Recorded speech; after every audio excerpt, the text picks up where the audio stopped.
আপনারা দেখছেন খবর বাংলা 24x7। নতুন খবরের আপডেট পেতে আমাদের চ্যানেলটিকে সাবস্ক্রাইব করুন।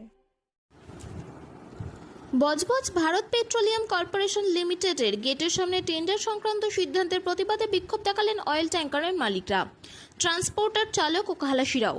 তাদের অভিযোগ, নতুন টেন্ডারে জেনারেল ক্যাটাগরির গাড়ির সংখ্যা কমিয়ে এসটি ও এসসি ক্যাটাগরির গাড়ির সংখ্যা বাড়ানোর সিদ্ধান্ত নেওয়া হয়েছে। এই সিদ্ধান্ত অবিলম্বে বাতিল করার দাবিতে এই দিন বিক্ষোভে সামিল হন তারা। বিক্ষোভকারীদের দাবি, দীর্ঘদিন ধরে বজবজ বিপিসিএল এর প্রায় 130টি অয়েল ট্যাঙ্কার চলাচল করত, বর্তমানে সেই সংখ্যা কমে গিয়ে 98টি হয়েছে।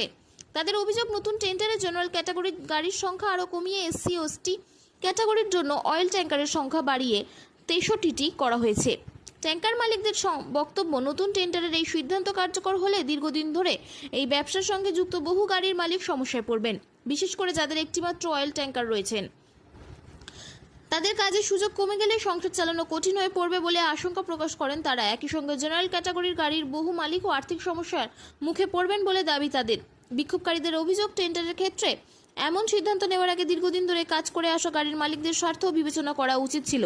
তাদের দাবি, অবিলম্বে নতুন টেন্ডার বাতিল করে বিষয়টি পুনর্বিবেচনা করতে হবে। এই দাবিতে বিপিসিএল এর গেটের সামনে প্রায় 150 জন গাড়ির মালিক, ট্রান্সপোর্টার ও চালক ও খালাসি একত্রিত হয়ে বিক্ষোভ দেখান। বিক্ষোভকারীরা তাদের দাবি দ্রুত সমাধানের জন্য কর্তৃপক্ষের হস্তক্ষেপ দাবি করেন।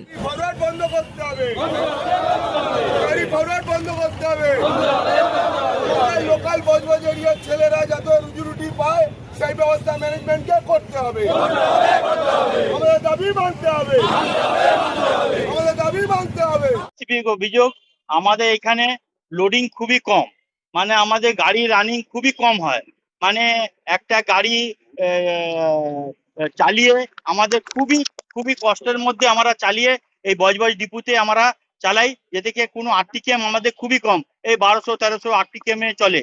আমাদের খুবই ভাবে আমাদের সিঙ্গেল মালিক আর কিছু এখানকার লোকাল অনাররা এই গাড়ির উপরেই আমাদের নির্ভর। হ্যাঁ, কারণ হচ্ছে আগামী দিনে আমাদের সব জেনারেল কাস্টের, আমাদের এইখানে বজবজে যা ছিলাম সব জেনারেল কাস্টেরই আমাদের ট্রান্সপোর্টার। এরা কি করেছে, শিডিউল কাস্ট দিয়েছে, সেটা নিয়ম মতন আমাদের কোনো আপত্তি নেই, শিডিউল কাস্ট রাখুন। কিন্তু যে শিডিউল কাস্ট বিভিন্ন আগের টেন্ডারে তারা ছিল না, তাকে ক্যারি ফরওয়ার্ড করে আমাদের জেনারেল কাস্ট যে কমিয়ে দিয়েছে, তার জন্য আমাদের আর এই জেনারেল কাস্টের আমরা কোনোভাবে আর পার্টিসিপেটে থাকতে পারবো না বা আমাদের এখানে চালাতে পারবো না। গাড়ি বাতিল চলে যাবে। আমাদের এখানে সিঙ্গেল মালিক, বহু মালিক, এই একটা গাড়ির উপরে তাদের পুরো সংসার, ফ্যামিলি সবই চলে। হ্যাঁ, যাতে কি 50%-এর মধ্যে আমাদের সিঙ্গেল মালিক আছে। যে সিঙ্গেল মালিক আমাদের এই ট্রান্সপোর্টারের অধীনে আমরা সবাই মিলে একসঙ্গে আমরা চালাই। তো আমাদের গাড়ি সংখ্যাও অনেক কমিয়ে দিয়েছে, গাড়ি সংখ্যাও ইয়ে করতে দেয়নি। আর আমাদের বহু পুরো আমাদের 30 গাড়ি ছিল, এখন 198 গাড়ি করে দিয়েছে। তারপরে হচ্ছে যে আমাদের গাড়ি সবে আমরা নতুন গাড়ি চালিয়ে, এরা বটম লোডিং সিস্টেম এনেছিল, আমরা সবে নতুন বটম লোডিং সিস্টেম চালু করেছি, যেটা কি আমাদের এক্সটেনশন পিরিয়ড ছিল, কিন্তু এক্সটেনশনের পিরিয়ডের আগেই এরা আমাদের টেন্ডার বের করে দিয়েছে। যেটা এক্সটেনশন ছিল তার আগেই টেন্ডার বের করে দিয়েছে। আর যেটাকে আমরা সবে বটম লোডিং করে নতুন গাড়ি আমাদের গাড়ি আছে, যেহেতু আমরা এই নতুন গাড়ি নিয়েও আমরা পার্টিসিপেট করতে পারবো না, কারণ হচ্ছে বাইরে থেকে শিডিউল টাইপের অনেক লোক এসে ঢুকে গিয়ে আমরা এই টেন্ডারে আমরা এখান থেকে বাদ চলে যেতে পারবো। তাই জন্য আমাদের বলার বক্তব্য যে আপনি এই টেন্ডারটা এক্সটেনশন করুন, যাতে কি আমরা সঠিকভাবে টেন্ডারটা দিতে পারি। আর ক্যারি ফরওয়ার্ডটা আপনাকে বন্ধ করতে হবে। আপনি শিডিউল কাস্ট রাখুন, আমার কোনো আপত্তি নেই, কিন্তু ক্যারি ফরওয়ার্ড যে করেছেন, ক্যারি ফরওয়ার্ডের সিস্টেমটাকে আটকে দিয়েছি। ম্যানেজমেন্টের বক্তব্য আমরা উপরে জানিয়েছি, কিছু উত্তর আসলে আপনাদের আমরা জানাবো, আমাদের নেক্সট উইকে উত্তর জানাবো। এটা ওরা বলে আমাদের ইয়ে করে রেখেছে যে আমরা নেক্সট উইকে আপনাদের জানাবো। কোনো বন্ধ করিনি, কোনো কিছু না, কোম্পানি আমাদের চালু আছে।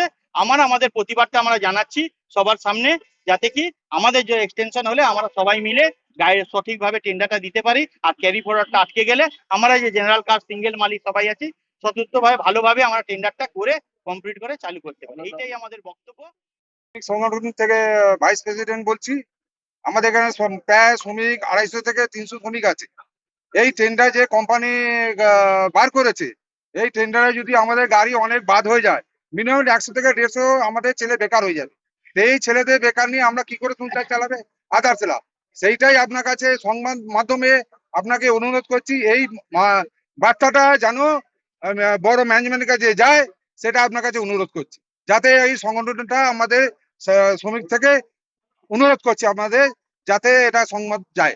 আমাদের কলমন হচ্ছে এই গাড়িগুলো যদি বাদ হয়ে যায়, ধরুন নতুন টেন্ডারে অনেক গাড়ি আসবে, ডাবা খালাসি বাদ হয়ে যায়, তাহলে আমি এই 150-200 শ্রমিক নিয়ে কোথায় যাব আর কোথায় চালাবে? এই আমরা তো বজবজের ছেলে, বজবজে এলে সব ডাবা খালাসি, তারা কোথায় যাবে? ওরা নতুন টেন্ডার যদি দেয়, অনেক গাড়ি বাড়বে, সিভিল কাস্টে বাড়বে, তারা নিজেদের ডাবা খালাসি নিয়ে আসবে বাইরে থেকে, কোথা থেকে, তাহলে তো আমাদের ছেলেগুলো বাদ হয়ে যাবে। তাহলে সেটা নিয়ে আমি ছেলেগুলো নিয়ে কোথায় যাব? তাদের সংসারটা আমরা কি করে চালাবো? ম্যানেজমেন্টকে জানানো হয়েছে, তাই গুরুত্ব সেরকম দিচ্ছে না, তারা খালি বলছে ওপর মহল, ওপর মহল, ওপর মহল। সেইটাই আমরা সংবাদকে আপনার কাছে অনুরোধ, যে এই বার্তাটা যেন বাইরে যায়, ওপর মহলে যায়। আমাদের ডাবা খালাসির তরফ থেকে